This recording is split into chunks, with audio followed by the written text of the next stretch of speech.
Para muhibbin rahimakumullah, jadi surat Az-Zalzalah ini merupakan satu surat yang patut diamalkan, dibaca setiap harinya, terutama bagi mereka-mereka yang sudah sulit, bagi mereka-mereka yang uzur atau payah membaca Al-Quran dengan banyak. Maka bacalah surat Zalzalah ini sekurang-kurangnya 2 kali sehari, maka itu menempati pahala 1 khatam Al-Quran. Nah kemudian yang ke-100 suratul Adiyat Makkiyatun.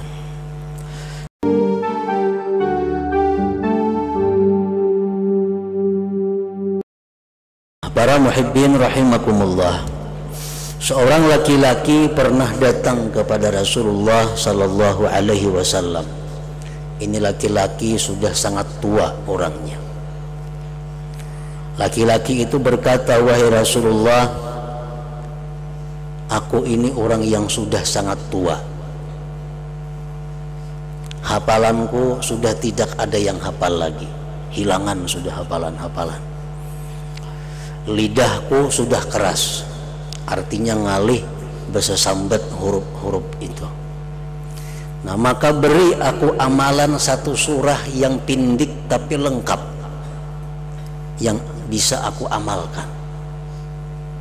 Maka Rasulullah Shallallahu Alaihi Wasallam mengajarkan kepada laki-laki tua itu, kata Rasulullah, bacalah surat Az-Zalzalah. Karena ini surat Zalzalah 2 kali sudah sama pahalanya dengan 1 khatam Al-Quran. Nah maka laki-laki tadi berkata, nah kalau demikian wahai Rasulullah, maka aku akan mengamalkan surat Az-Zalzalah itu saja, yang lain tidak aku baca karena aku sudah kada sanggup lagi. Rasulullah berkata, aflahar rujail, beruntung itu laki-laki, kata Rasulullah, aflahar rujail, beruntung itu laki-laki yang mengamalkan surat Zalzalah. Nah jadi ini artinya bahwa surat ini sangat baik, sangat patut diamalkan bagi orang-orang yang sudah uzur, bagi orang-orang yang sudah mata kada melihat lagi, kabur umpamanya, hafalan Quran Yasin kada hafal, surat Tabarak kada hafal, Waqiah kada hafal, yang hafal paling qul huwallahu ahad, nah qul ya ayyuhal kafirun, nah handap-handapnya. Nah mana yang bagus diamalkan supaya pahalanya ganal, bacaannya kada banyak. Nah surat Az-Zalzalah ini itu diajarkan oleh Rasulullah Sallallahu Alaihi Wasallam.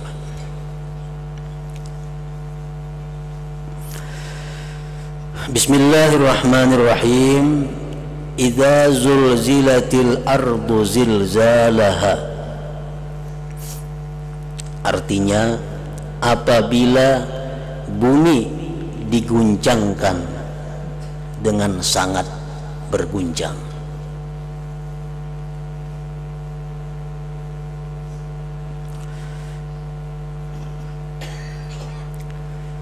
Ini terjadi 2 kali. Yang pertama tiupan Israfil yang pertama, sedangkan yang kedua guncangan bumi itu adalah tiupan Israfil yang kedua. Idza zulzilatil ardu zilzalaha, apabila bumi ini diguncangkan dengan guncangan yang bersangatan. Allah Subhanahu wa ta'ala menjelaskan apabila, berarti ini akan terjadi. Namun kapan terjadinya itu guncangan bumi yang bersangatan atau hari kiamat itu kapan terjadinya, hanya Allah Subhanahu wa ta'ala yang mengetahui kepastiannya. Jibril alaihi salam pernah bertanya kepada Rasulullah sallallahu alaihi wasallam. Ujar Jibril, wahai Muhammad, mata sa'ah, kapan kiamat itu terjadi? Rasulullah sallallahu alaihi wasallam menjawab, mal mas'ul bi a'lama minas sa'il. Ujar Nabi nang ditakuni sama lawan nang betakun kada tahu. Bi khamsin la ya'lamuhunna illallah, itu hari kiamat termasuk 5 macam perkara yang tidak tahu hanya Allah Subhanahu wa ta'ala.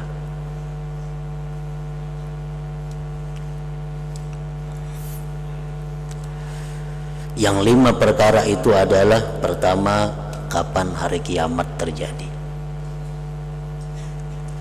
Apabila tepatnya kada nang tahunya, Jibril saja kada tahu.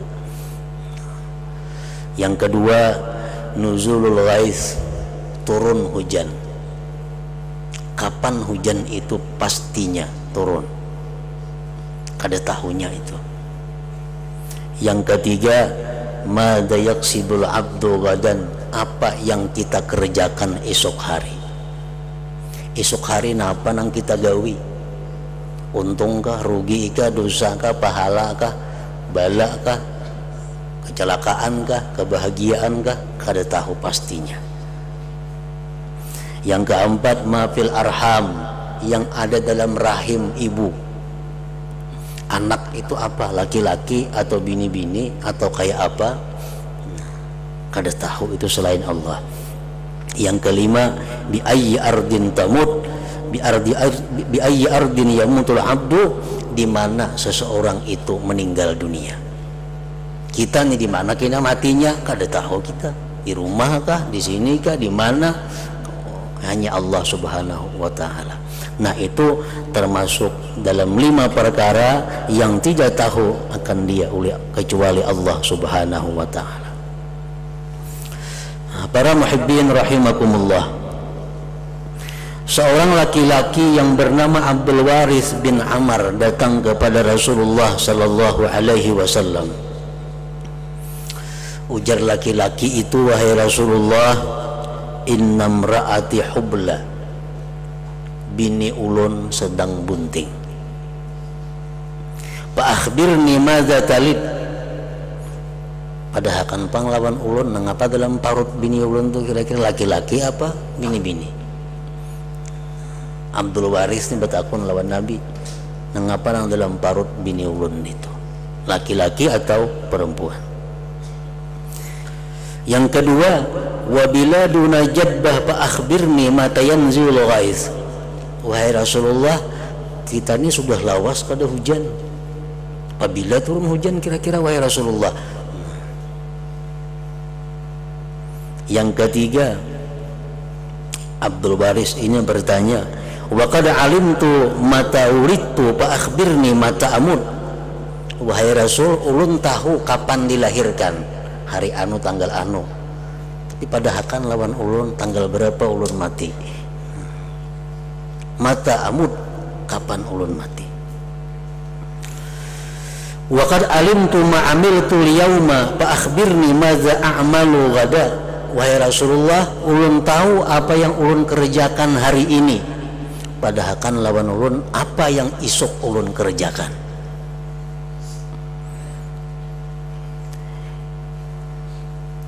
Wa akhbirni mata taqumus sa'ah, dan padahal kan lawan ulun wahai Rasulullah kapan terjadi kiamat itu. Nah, Rasulullah pun diam mendengar pertanyaan Abdul Waris bin Amr ini, sehingga Allah Subhanahu wa ta'ala menurunkan ayat dalam surat Luqman yang berbunyi, innallaha indahu ilmus sa'ah wa yunazzilu ghaitsa wa ya'lamu ma fil arham wa ma tadri nafsum madza taksibu ghada wa ma tadri nafsum bi ayyi ardin tamut innallaha alimun khabir. Allah menurunkan ayat ini bahwa 5 perkara itu hanya Allah Subhanahu wa ta'ala yang mengetahuinya. Nah, para muhibbin rahimakumullah, Imam Al-Qurtubi di dalam tafsir beliau menjelaskan, famanidda'a annahu ya'lamu syai'an min hadhihi faqad kafara bil Qur'an. Barang siapa yang mengaku tahu dengan sesuatu daripada ini yang 5, maka dia kafir dengan Al-Quran. Inya mengaku tahu. Yang dalam parut bini ikan tuh laki-laki. Kena ngarani jahit umpamanya. Ini orang kafir dengan Al-Quran. Bila kafir lawan Quran, kafir lawan Allah Subhanahu wa ta'ala. Nah, orang yang mengaku dirinya itu tahu terhadap 5 perkara tadi dikatakan kafir. Kafir juga orang-orang yang mempercayainya. Kita percaya. Nah, jadi kalau ada berita apapun tentang 5 hal tadi, sedikit pun kita kada boleh percaya. Sedikit sepersen pun kita jangan percaya. Kalau kita percaya sepersen itulah kafirnya kita dengan Al-Quran. Nang siapa memadahkan bahwa 5 hal tadi inya mengetahui pasti, kita percaya. Nah, kita percaya dengan kekafiran.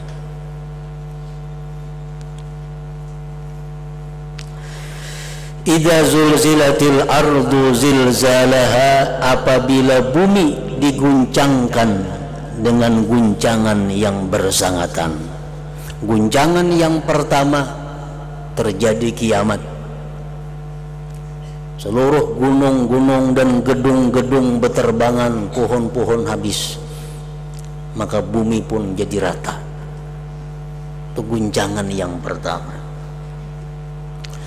Wa akhrajatil ardu asqalaha, dan mengeluarkan bumi akan segala isinya.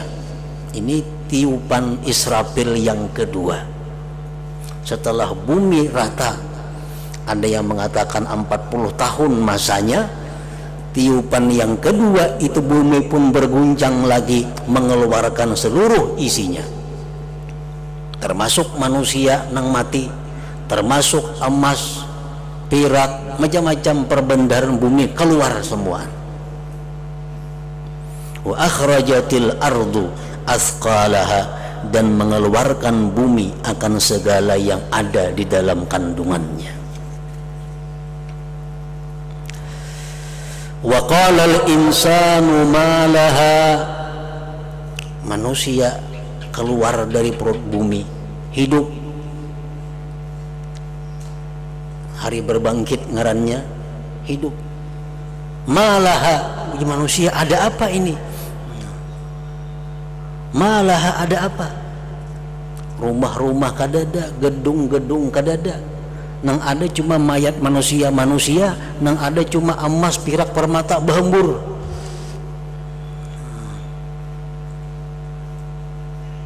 Emas berkata, "Hei manusia, napa jam kau dihiriran lagi dua aku ujar emas." Berlian berkata, "Napa jam manusia dihiriran lagi dua aku? Maka ikam bakalahian dalam dunia karena aku, ikam bebunuhan dalam dunia karena aku. Sekarang engkau biarkan aku."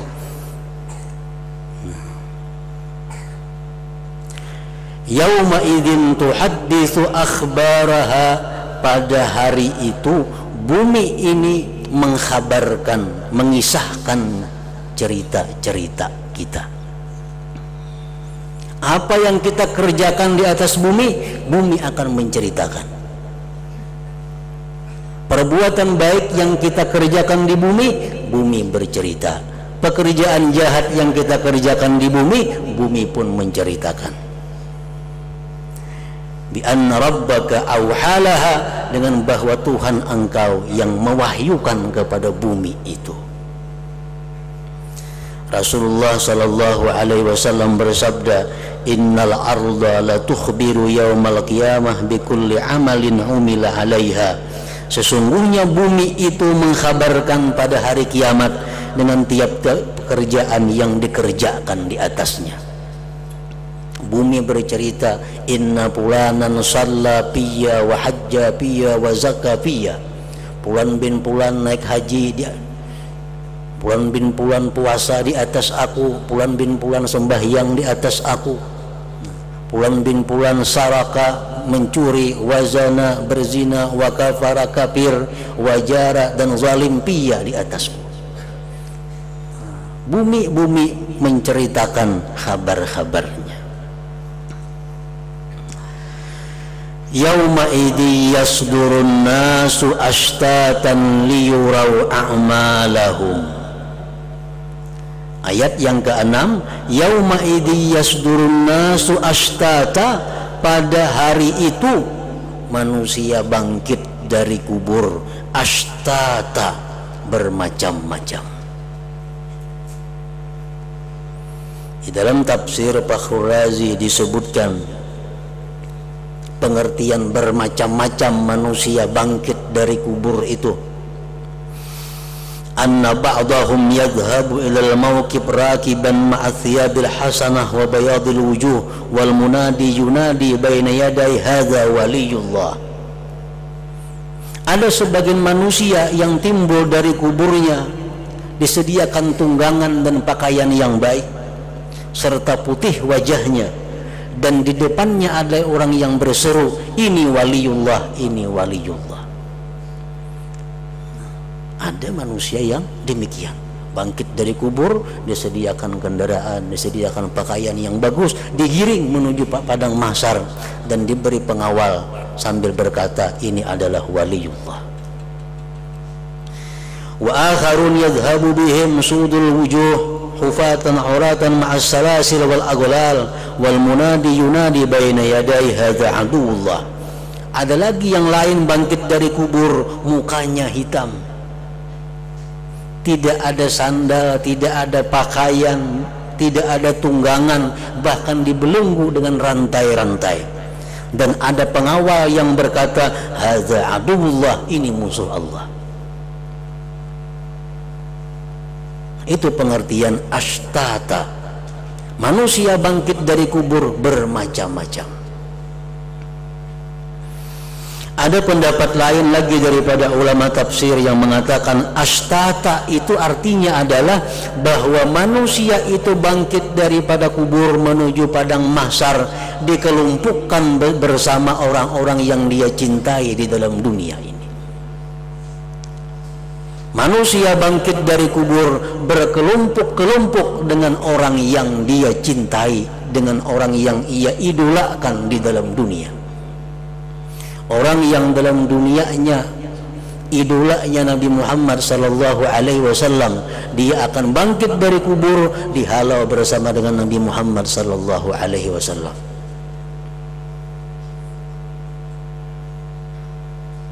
Jadi kecintaan kita kepada seseorang mengalahkan amal kita. Ada orang yang fasik, ada orang yang jahat, tapi dia cinta kepada orang yang baik. Di padang mahsyar dia dihalau bersama orang-orang yang baik.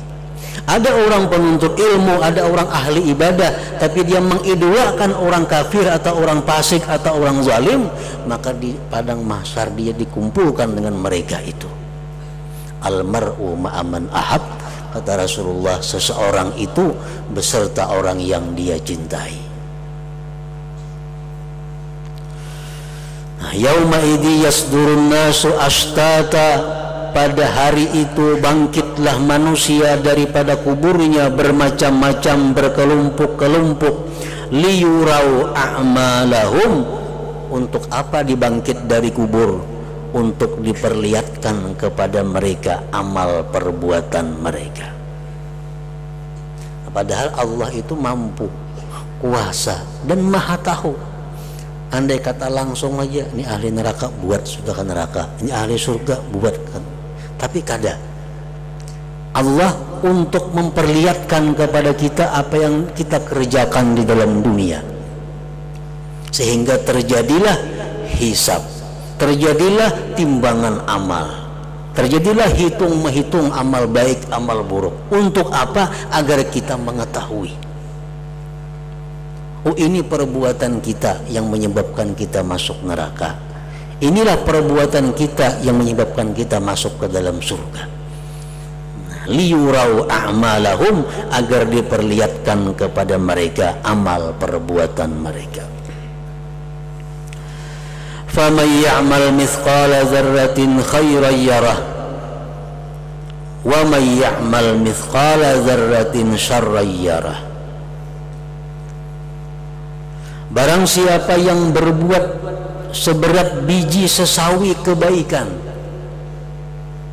maka dia akan lihat balasan pahalanya. Dan barang siapa berbuat seberat biji sesawi kejahatan yang dia tidak tobat di dalam dunia dari kejahatan itu, maka dia pun melihat balasan yang akan disediakan untuknya. Wa may ya'mal mithqala dzarratin syarran yarah. Para muhibbin rahimakumullah, ini ayat menurut sebagian ulama tafsir diturunkan kepada sahabat Rasulullah sallallahu alaihi wasallam, di mana sebagian sahabat itu enggan bersedekah karena sedikit. Ada orang minta sedekah sedangkan di rumahnya hanya ada beberapa biji kurma. Lalu dia enggan memberikan sedekah karena merasa kadikitan, merasa asa kada berpahala kadikitan bersedekah itu. Kalau Allah menjelaskan, "Faman ya'mal mithqala dzarratin khairan yarah," siapa yang beramal seberat biji sesawi. Ada kabar dilihat biji sesawi ini tuh halus benar, yarah, dia akan lihat kaina pahala kebaikan itu. Nah, supaya apa? Supaya jangan enggan bersedekah dengan sedikit. Kalau memang kita punya sedikit, bisa duit 2000 umpamanya, ada orang anak minta sumbangan apa, masa kadikitan memberi 1000? Jangan kadikitan. 1000 itu kalau ikhlas dunia kali cukup menukari pahalanya.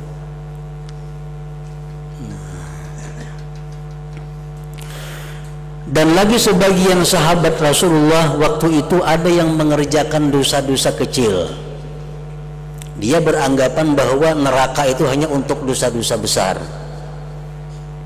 Kalau dosa kecil-kecil ya tidak apa-apa, karena neraka itu dosa-dosa besar, mencuri, berzina, membunuh orang, nah itu neraka jadinya. Dosa-dosa melihat nang haram tuh ada apa-apa. Allah menurunkan ayat, wa may ya'mal mithqala dzarratin syarran yarah, dan siapa yang beramal seberat biji sesawi daripada kejahatan, dia akan diperlihatkan oleh Allah Subhanahu wa taala. Para muhibbin rahimakumullah. Nah, bagi orang-orang yang dikasihi oleh Allah Subhanahu wa taala, bagi orang-orang yang dicintai oleh Allah Subhanahu wa taala, dia di akhirat nanti dipanggil oleh Allah dengan tidak diketahui oleh orang lain,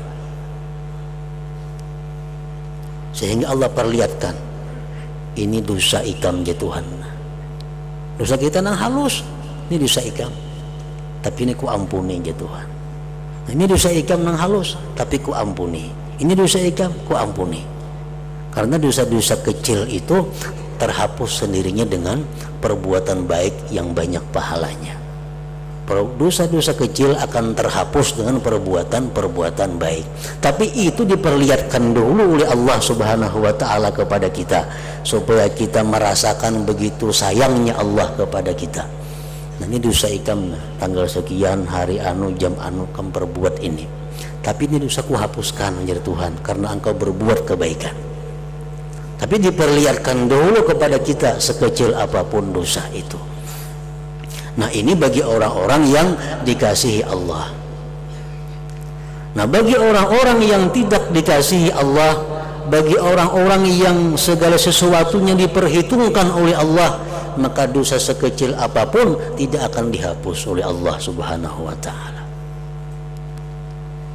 Orang-orang yang dimusuhi, orang-orang yang memusuhi Allah, orang-orang yang selalu ingkar kepada Allah, sekecil apapun dosa akan diperlihatkan dan dirasakan balasannya.